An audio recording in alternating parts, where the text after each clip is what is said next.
C'est Sébastien Chenu, porte-parole du Rassemblement national, député du Nord et candidat aux législatives. Bonjour Sébastien Chenu. Bonjour monsieur. Merci d'être avec nous ce matin sur Sud Radio. Le pouvoir d'achat, l'affaire Damien Abad, le Burkini à Grenoble. On va évoquer ces sujets dans le prochain quart d'heure, mais d'abord la campagne des législatives. Le premier tour c'est le 12 juin, dans moins de 3 semaines. Le Rennes est sur le terrain, vous-même aussi, mais on a l'impression qu'elle n'imprime pas cette campagne. Comment expliquez-vous que votre parti semble un peu en retrait pour ces législatives ? Non mais tout le monde est sur le terrain, vous venez de le dire d'ailleurs, nos candidats, Marine Le Pen en tête, sont sur le terrain. Marine Le Pen était hier à Marignane, dans les Bouches-du-Rhône. Elle va venir d'ailleurs aussi dans le Nord la semaine prochaine. Donc nous, vous savez, nous sommes des gens sérieux. Nous prenons les élections au sérieux et nous ne racontons pas des fadaises aux Français. On n'est pas comme Jean-Luc Mélenchon qui, au lieu d'être Premier ministre, pour moi est Premier mytho. Il n'y a pas un Français qui croit que Jean-Luc Mélenchon sera Premier ministre. Tout ça, d'ailleurs, il ne le sera tellement pas que lui-même n'est pas candidat aux élections. La réalité, c'est que Jean-Luc Mélenchon prépare sa propre sortie politique. Donc, on raconte pas de fadaises. Dans les institutions telles qu'elles sont, et encore plus depuis qu'il y a le quinquennat, se dégage une majorité et une opposition. Il faut demain que l'opposition soit la plus nombreuse possible, la plus sérieuse possible, la plus combative possible. Et cette opposition, ça ne peut être que le Rassemblement national. D'ailleurs, les Français ont tranché au moment de l'élection présidentielle. Ils ont installé Marine Le Pen comme opposante numéro 1. Eh bien, demain, je ne doute pas, parce que nos candidats sont aussi beaucoup plus implantés que la dernière fois, que les Français enverront des dizaines et des dizaines de députés du Rassemblement national. On va revenir sur cette question de l'opposition. Qui pour incarner cette opposition, mais déjà pour se concentrer de nouveau sur Marine Le Pen. Quand elle dit à nos confrères de la Provence, quand vous arrivez à réunir 42% des gens, ce qui n'est pas suffisant pour gagner, vous avez du mal à repartir dans une structure partisane. Moi, j'en ai fait le tour. Vous n'avez pas peur que de tels propos, alors qu'on est en pleine campagne, puissent démotiver un petit peu les troupes sur le terrain ? Non, mais que Marine Le Pen dise que sa perspective ne soit pas de se réenfermer dans une boutique, reprendre la tête d'un parti politique, c'est une chose. Marine Le Pen, elle a une place singulière dans la vie politique française. C'est une immense femme politique. Elle a réuni 42% des Français, c'est-à-dire qu'elle a porté les idées patriotes à un niveau jamais atteint. L'idée, c'est pas de revenir dans une petite boîte s'enfermer. Marine Le Pen, il faut qu'elle trouve une place qui lui permette cette expression, cette singularité dans la vie politique de demain. Et moi, je crois qu'elle a raison. Ça ne peut pas forcément être enfermé dans un parti politique, à s'occuper de la fédération de ceci ou des affaires de cela. D'affilée justement sur des présidentielles. On sait que c'était une présidentielle aussi dure, assez animée, assez forte. Pas un peu de fatigue, de lassitude de sa part ? Ah non, mais je crois que la responsabilité qu'a Marine Le Pen, c'est faire monter, et elle l'a fait avec Jordan Bardella et avec d'autres encore, des générations d'élus. On nous a fait suffisamment le reproche pendant des années, mais qui est autour de Marine Le Pen ? Mais il n'y a que Marine Le Pen. On entend que Marine Le Pen, à partir du moment où elle dit « je vais faire monter des gens, je vais faire élire des gens à l'Assemblée nationale, nous aurons des spécialistes dans tous les domaines », on dit « bah alors, et Marine Le Pen ?» Marine Le Pen, sa singularité fait qu'elle sera probablement au-dessus de tout ça, avec un rôle qui reste probablement à déterminer, mais qui est un rôle... de groupe à l'Assemblée nationale, mais pourquoi pas, si vous avez un groupe, ce qui semble... Mais pourquoi pas. Bien parti dans les sondages, en tout cas. En tous les cas, nous avons besoin d'avoir un groupe. Les Français ont besoin qu'il y ait un groupe Rassemblement national. C'est 15 députés, parce vous en aviez 8, là. Parce que, exactement, si c'est pour imaginer que l'opposition peut être l'opposition du Burkini, l'opposition anti-bac, l'opposition anti-flic, l'opposition pro-immigration que représente l'extrême gauche de Jean-Luc Mélenchon, alors les Français ne seront pas défendus convenablement, et les Français vont avoir besoin d'être défendus par des gens qui portent des aspirations évidemment populaires, des aspirations concrètes, et qui savent mener la bataille face à Emmanuel Macron totalement en roue libre, puisqu'il ne pourra pas faire un 3e mandat, et qu'il ira donc au bout de ces logiques de déconstruction. On l'a déjà vu d'ailleurs avec la nomination du ministre de l'Éducation nationale. Si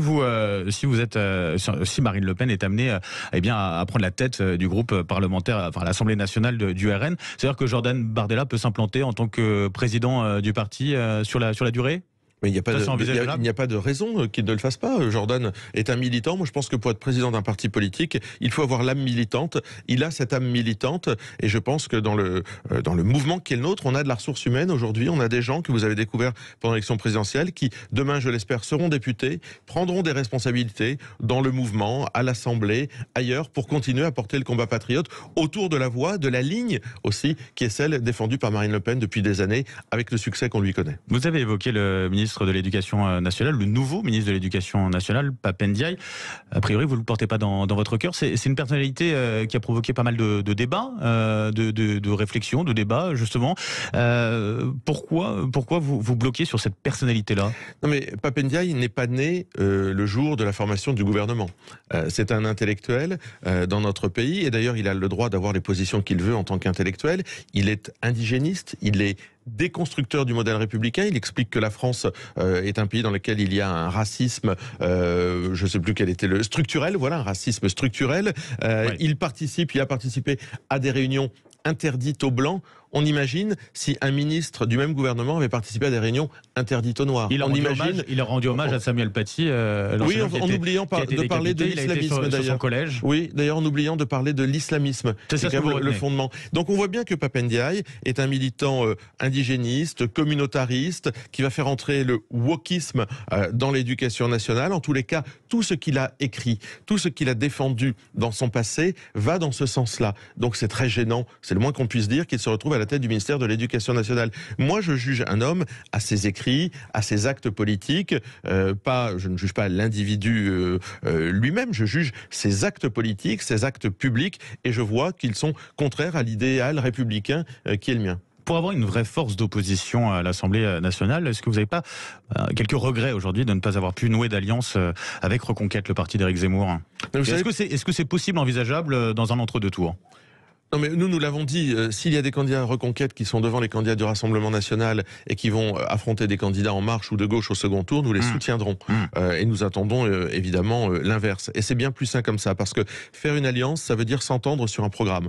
Or, il y a des points de programme avec lesquels, notamment la retraite, nous sommes contre la retraite à 65 ans. Il y a des points de programme avec lesquels nous avons de vraies divergences avec Éric Zemmour. Donc chacun dans son couloir propose son programme, défend ses idées à travers les candidats qu'il estime être les mieux placés dans les circonscriptions. Et puis au second tour, encore une fois, s'il y a des candidats Reconquête, nous les soutiendrons. Vous avez dit que vous, au Rassemblement national, vous prenez ces élections législatives au sérieux. Pourtant, on a vu ces derniers jours, ces dernières semaines, qu'il y avait une forme d'amateurisme de la part de certains de vos candidats. Ça fait beaucoup réagir. Non, je ne crois pas du tout. Vous avez vu en fait 2 jeunes femmes qui ont perdu leurs moyens sur 2 plateaux télé sur 577 candidats. C'est probablement mieux que d'investir un candidat qui avait été poursuivi pour coups et blessures sur son épouse. C'est probablement mieux que d'investir des candidats qui sont poursuivis par la justice. C'est probablement mieux que d'investir un candidat qui déclare qu'il a été dealer dans son quartier, comme le fait la France insoumise. Oui, il y a 2 jeunes femmes. Des candidats qui ne sont plus... Oui, enfin, il y a 2 jeunes femmes. Le candidat qui a été dealer, Monsieur Boyard, qui est candidat de la gauche et de l'extrême gauche dans le Val-de-Marne. Il y a la question des violences conjugales, notamment, sur votre dernier exemple. Oui, mais je vous donne des exemples dans d'autres mouvements politiques. Et ben oui, il y a 2 candidates sur 577 qui sont des jeunes femmes dont c'est la première expérience électorale, qui sur un plateau de France 3 n'ont pas su répondre à une question. Est-ce que c'est très grave? Il y a plusieurs questions, notamment sur l'école. Qu'est-ce que vous feriez pour l'école si vous êtes élu? Je sais pas. Non, mais il y a pas de réponse. Ceci n'est, je veux dire, on va pas ériger ces 2 candidates pour discréditer les autres. Non, elles ont probablement manqué de préparation. C'était leur premier plateau télé. Peut-être vous vous souvenez de votre première radio, vous n'étiez peut-être pas très à l'aise. En tout cas, moi, je me souviens de ma première télévision et je n'étais probablement pas très à l'aise non plus. Et donc, elles sont candidates parce qu'elles ont des convictions patriotes, fortes. Elles les défendent. Et je vous le dis encore une fois, c'est toujours mieux que d'avoir été dealer ou d'avoir battu sa femme. Mais c'est peut-être aussi difficile de trouver des candidats dans l'ensemble des 577 circonscriptions. Attendez, c'est peut-être ça aussi. Aujourd'hui, tous les partis politiques sont confrontés à l'idée de trouver des gens pour représenter, parce que la politique est devenue un milieu violent. Vous êtes traîné dans la boue matin, midi et soir, et que lorsque vous avez des convictions et que vous souhaitez les défendre, c'est jamais un acte simple que d'aller se présenter devant les électeurs. Il faut du courage pour être candidat aux élections. Elles en ont, et probablement ces attaques montrent qu'elles en ont pour plus. On parlait de la question de la première force d'opposition. Qui sera la première force d'opposition pour l'instant? Si on regarde sur les sondages, c'est plutôt Jean-Luc Mélenchon en termes de nombre de députés. Alors, les sondages réalisés à l'instant T, on le rappelle, bien sûr, c'est important, ça peut encore évoluer, mais ça vous inquiéterait justement que Jean-Luc Mélenchon fasse un gros score sur les législatives? C'est de manière à... Il représente une réelle menace pour vous? Non, mais les sondages sont faits au niveau national. Or, les législatives, c'est 577 élections, avec des données locales, parfois des profils de candidats locaux, parfois qui changent un peu la donne. Donc, encore une fois, méfions-nous. Moi, je dis simplement aux Français que s'ils veulent des candidats, des députés qui défendent le bourg Burkini. Aujourd'hui, on va voir, il y a un appel en justice sur le Burkini, comme les candidats de l'extrême gauche de Grenoble. C'est l'occasion d'en parler, parce que c'est le tribunal administratif qui va se prononcer, qui a été saisi en l'occurrence par le préfet, et qui doit justement statuer sur cette autorisation de la mairie de Grenoble pour le port du Burkini dans les piscines municipales. C'est très intéressant parce que justement, nous, par exemple, nos députés, l'une des premières choses qu'ils feront, c'est déposer une proposition de loi pour l'interdiction du burkini dans notre pays. Mais pour interdire le burkini, il faut définir ce qu'est l'islamisme. Parce que moi, je vous le dis, si aujourd'hui la justice autorise le burkini à Grenoble, c'est parce qu'en fait, elle n'est pas capable de définir ce qu'est l'islamisme. Or, le burkini est la tenue de l'islam radical. C'est la tenue de l'islamisme. Donc, il faut définir l'islamisme. On sait définir des idéologies, ça existe déjà, et on sait définir ce qui incarne cette idéologie. Les députés du Rassemblement national déposeront une proposition de loi pour interdire le burkini, définir l'islamisme. C'est sûr que là-dessus, on ne pourra pas compter sur les amis de M. Mélenchon. Par rapport en tout cas à Grenoble, la justice, on attend la décision de la justice. Absolument. Voilà, ça c'est pas encore fait. Pour le pouvoir d'achat, passons au pouvoir d'achat. Sébastien Chenu, c'était votre thème de prédilection pendant la présidentielle. Ça l'est toujours sur ces législatives. Comment réagissez-vous aux annonces du gouvernement concernant ce pouvoir d'achat des Français, notamment alors l'instauration d'un chèque alimentation, la prolongation de la ristourne sur les carburants, des boucliers tarifaires sur le gaz également, ou encore l'indexation dès cet été des retraites sur l'inflation. Ce sont des bonnes mesures. Si vous voulez, je suis stupéfait par le fait que ce gouvernement n'ait rien fait depuis qu'ils ont été réélus. Rien fait. Or, chaque jour, lorsque vous mettez de l'essence, que vous achetez des tomates, que vous achetez des œufs, vous voyez l'envolée des prix. Et c'est pas fini. Ce n'est que le début. Ça fait un mois qu'Emmanuel Macron a été réélu. Rien n'a été fait. Ensuite, qu'est-ce qu'il propose? De colmater les brèches. Par exemple, sur la réindexation des retraites, pendant 5 ans, ils ne les ont pas réindexées. Je veux dire, à un moment, il faut arrêter de se moquer du monde. Nous, on propose des choses qui sont des solutions pérenne. Quand on propose 0% de taxes de TVA sur un panier de 100 produits de première nécessité, c'est concret et c'est tant qu'il y a de l'inflation. Quand on propose la baisse de 5% de la TVA sur l'essence, c'est pérenne. C'est pour que ça dure dans le temps. Et puis inventer des chèques, donner des chèques pour payer des taxes, qu'est-ce que c'est que ce non-sens économique? Et puis dernier point, encore sur le pouvoir d'achat, arrêtons par exemple aussi avec le contrôle technique pour les 2 roues. Ce contrôle technique qui n'est simplement qu'une cash machine destinée à faire rentrer de l'argent dans les caisses. Moi j'avais manifesté au moment des élections régionales avec les motards sur cette absurdité qu'est cette contrôle technique sur les 2 roues. Eh bien il faut s'opposer à tout ça, c'est encore de l'argent qu'on veut piquer aux Français. Quand le ministre de l'économie Bruno Le Maire en appelle aux entreprises pour augmenter les salaires, distribuer des primes défiscalisées, c'est en quelque sorte ce que vous proposiez déjà dans le programme présidentiel du RN, inciter les entreprises plutôt que de les contraindre. Là, ça va dans le bon sens finalement. Non mais on nous a fait le procès, Emmanuel Macron a fait le procès à Marine Le Pen de vouloir augmenter les salaires de 10%, les salaires des entreprises de 10% en échange du gel des cotisations patronales. Il lui a dit madame, vous ne pouvez pas contraindre les entreprises. Mais merci, nous le savons et d'ailleurs ils ont exactement la même difficulté.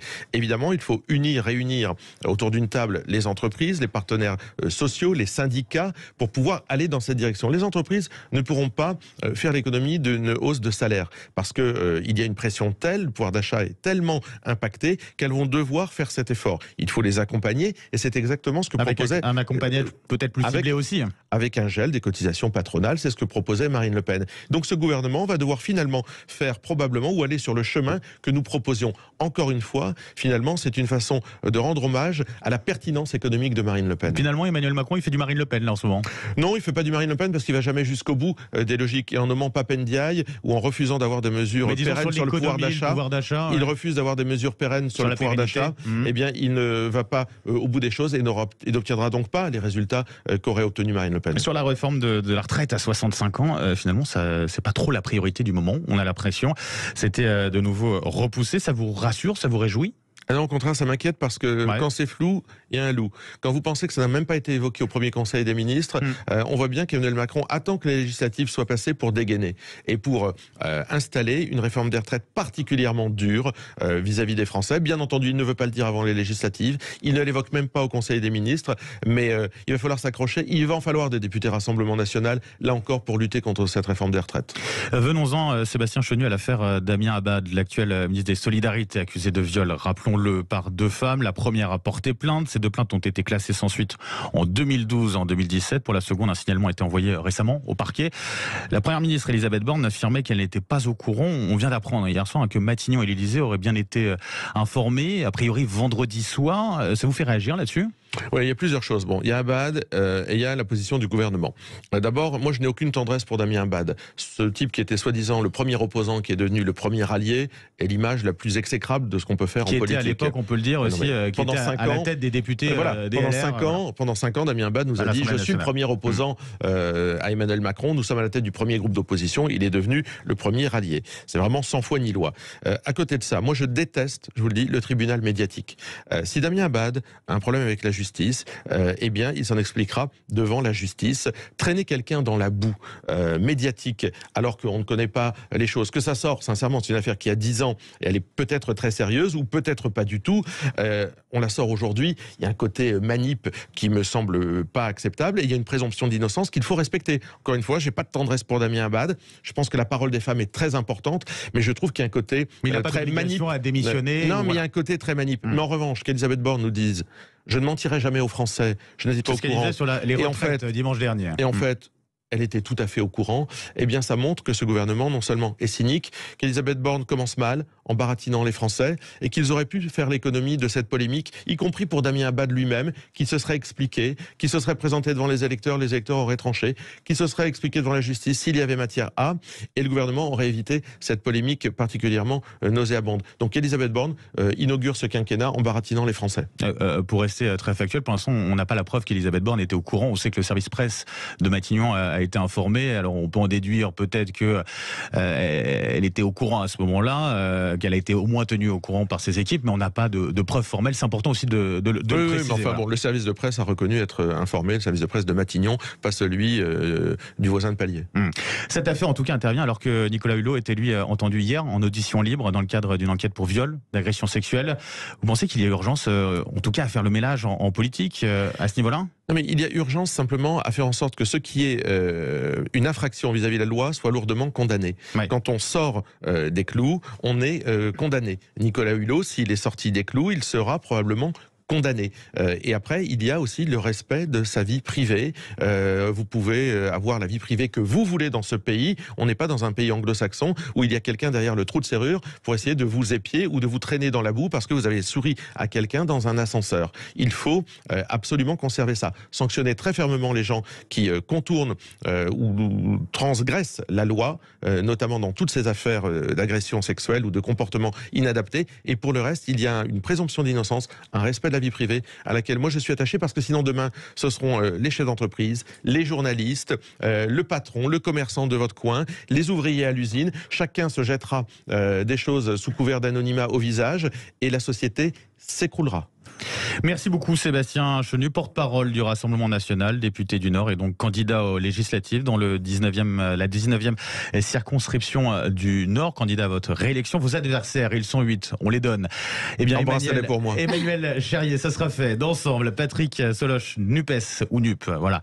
Christine Troya, Reconquête. Cédric Noulin, les Républicains. Vincent Duquesne, Parti Animaliste. Cécile Bourlet, Lutte ouvrière. Bruno Rakiewicz, l'UDI. Et puis Jamie Dritchi, candidat non encarté. Voilà qui est dit. Merci à vous Sébastien Chenu et bonne journée.